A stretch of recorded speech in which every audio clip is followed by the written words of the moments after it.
students, I am Sheikh Devin. Today we shall learn a class 3rd standard subject Hindi second chapter अच्छा पड़ोसी code. पड़ोसी मालूम है बच्चे किसको बोलते हैं? जैसे नेबर यानी शेजारी। जो हमारे जो पड़ोसी है उसको क्या, उसको शेजारी, जैसे शेजारी को क्या बोलते हैं? पड़ोसी। हिंदी में उसको क्या बोलते हैं? पड़ोसी। तो ऐसे ही हम जंगल में जो शेर का जो परिवार है तो उनके बारे में हम इसमें जानेंगे। एक जंगल में शेरों का एक परिवार रहता था। शेर के बच्चे बहुत ही अच्छे और सभ्य थे। यानी एक जंगल में शेरों का क्या था? परिवार रहता था। उसके जो बच्चे थे बहुत ही अच्छे और भले थे।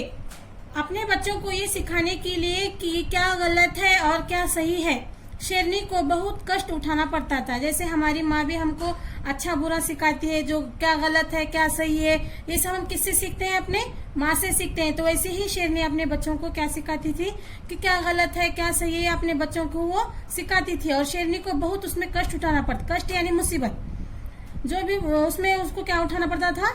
मुसीबत उठानी पड़ती थी। उन शेरों के परिवार के पास ही गीदड़ और गिदड़नी अपने बच्चों के साथ पड़ोसियों के समान रहते थे। यानी उन शेर के जो परिवार था उनके पास ही कौन रहते थे? गीदड़ और गिदड़नी अपने बच्चों के साथ उनके समान यानी उनके साथ ही रहते थे। गीदड़ के बच्चे बहुत ही जंगली और असभ्य ढंग से खेलते थे। यानी उसके जो बच्चे थे गीदड़ के, वो बहुत ही क्या थे? जंगली थे, असभ्य यानी बहुत ही बुरे ढंग से वो क्या करते थे? खेलते थे। इस कारण शेर और उसकी पत्नी शेरनी ने अपने बच्चों को उनके साथ खेलने के लिए मना कर रखा था। यानी जो गीदड़ के बच्चे थे वो क्या थे? एकदम जंगली थे और अच्छे नहीं थे, यानी अच्छे तरीके से नहीं खेलते थे। इस कारण वो क्या करती थी? शेरनी अपने बच्चों को उनसे दूर रखती थी। परंतु गीदड़ के बच्चे शेर की मान के पास आकर शेर के बच्चों से मित्रता करना चाहते थे। मान यानी गुफा। यानी जो गिदड़ के जो बच्चे थे वो शेर के मान के पास आकर वो शेर के बच्चों से क्या करना चाहते थे? दोस्ती करना चाहते थे। पर शेरनी अपने बच्चों को सदा उनसे दूर रखती थी। यानी शेरनी अपने बच्चों को क्या रखती थी? उनसे सदा यानी पर शेरनी अपने बच्चों को क्या करती थी? उनसे हमेशा दूर रखती थी और गीदड़ के बच्चों को वहां से हटा देती थी। और जो भी उसके मान के पास जो गीदड़ के बच्चे आते थे वो उनको वहां से क्या कर देती थी? हटा देती थी। शेर के बच्चों ने अपनी माँ शेरनी से पूछा, माँ हम लोग गीदड़ के बच्चों के साथ क्यों नहीं खेल सकते? यानी शेर के जो बच्चे थे अपनी माँ से पूछते थे कि माँ हम गीदड़ के बच्चों के साथ क्यों नहीं खेल सकते? शेरनी ने अपने बच्चों को समझाते हुए कहा, मैं तुम सबको सदा बुरी संगत से दूर रखती हूँ। यानी शेर ने अपने बच्चों को समझाते हुए कहा कि मैं तुम्हें सदा हमेशा के लिए संगत उनके साथ से हम क्या रखती हूँ? मैं तुमको दूर रखती हूँ, नहीं तो तुम लोग भी उनके समान दुष्ट हो जाओगे। यानी बुरे, दुष्ट यानी बुरा। यानी तुम भी क्या करोगे? उनके जैसे ही तुम भी क्या करोगे? बुरे हो जाओगे। फिर कोई भी तुम लोगों को पसंद नहीं करेगा और न ही तुम्हारे साथ खेलेगा। यानी जैसे हम भी क्या करते हैं, अगर समझो हम बुरे काम करते हैं तो कोई हमको लेकर खेलता है क्या?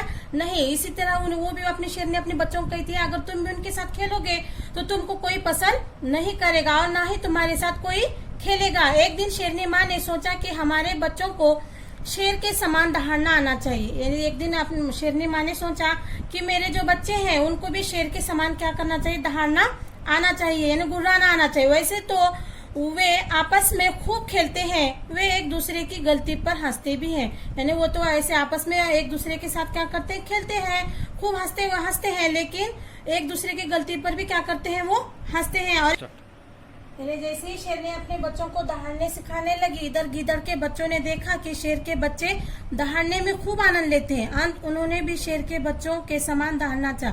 यानी जैसे ही शेर ने अपने बच्चों को दहाड़ना सिखा रही थी, यानी वो बच्चे क्या कर रहे थे? उसमें आनंद ले रहे थे। तो उधर शेर के जो बच्चों के समान गीदड़ भी क्या करने लगे? उनके जैसा दहाड़ना चाहने लगे। पर वे गीदड़ की समान चिल्लाकर गुर्राने लगे। यानी कैसा है? जिसका उसको ही भाता है। तो वैसे ही गीदड़ की आवाज कैसी रहती है? एकदम शेर के समान रहती है क्या? नहीं, बल्कि गीदड़ की आवाज यानी उनकी जैसी आवाज है वैसे ही उनमें चिल्लाकर कहते हैं। लेकिन उन्होंने क्या करने लगे? गीदड़ के बच्चे शेर के बच्चे के समान दहाड़ना चाहने लगे। लेकिन वैसा हो रहा था क्या? नहीं, बल्कि जैसे ही उन्हें गुर्राने लगे यानी दहाड़ने की कोशिश करने लगे तो वो क्या होते? एकदम चिल्लाकर गुर्राने लगे। शेर के बच्चे भी गीदड़ के बच्चों को देखकर और उनका चिल्लाना सुनकर हंसी उनके समान गीदड़ की आवाज में चिल्लाकर गुर्राने की कोशिश करने लगे। यानी शेर के बच्चे भी क्या करने लगे? जो गीदड़ के बच्चों को देखकर उनके जैसा चिल्लाना सुनकर भी उनके हंसी उनके समान भी क्या करने लगे? वो चिल्लाकर गुर्राने की कोशिश करने लगे। कौन? शेर के बच्चे भी। इस प्रकार शेर के बच्चे भी गीदड़ के बच्चों के क्या करने लगे, नकल करने लगे। माँ शेरनी ने सोचा कि वो अपने बच्चों को ऐसा करने से कैसे रोके। वो उनको समझाते हुए कहने लगी, यदि कोई तुम्हें ऐसा करते सुनेगा तो वो क्या सोचेगा कि जब तुम दूसरों की आवाज की नकल कर सकते हो तब तुम दूसरों की बुरी आदतों की भी नकल करोगे। यानी शेरनी ने सोचा कि मेरे बच्चे क्या कर रहे हैं, गीदड़ के बच्चों की नकल कर रहे हैं, तो ऐसे उनको कैसे रोके। तो उनको समझाने लगी कि यदि अगर तुम उनके जैसा, यदि कोई तुम्हें ऐसा करते हुए सुनेगा तो वो क्या सोचेगा कि तुम क्या उनके जैसी आवाज की नकल भी कर रहे हो और उनकी बुरी आदतों की भी क्या कर रहे हो, तुम नकल करोगे।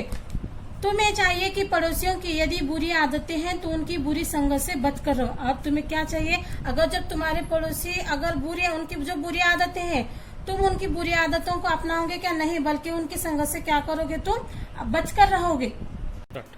इससे हमें क्या शिक्षा मिलती है, इससे हमें क्या सबक मिलता है कि सदा हमें क्या करना चाहिए, अच्छी संगत में रहना चाहिए, क्योंकि बुरे मित्र बुरी संगत में डालकर परेशानी में फंसा देते हैं और इस प्रकार ढेरों शत्रु बन जाते हैं। अगर हम अच्छी संगत में रहेंगे तो हमारे अच्छे दोस्त बनेंगे, अगर हम बुरे मित्र बनाएंगे, उनकी बुरी संगत में रहेंगे तो हमारा भी क्या, वो हमेशा हमको क्या डालेंगे, परेशानी में फंसा देंगे और हमको हमारे क्या हो जाएंगे, ढेरों शत्रु बन जाएंगे। इसलिए हमें क्या करना चाहिए कि अच्छी संगत में ही रहना चाहिए और अच्छे काम ही करना चाहिए।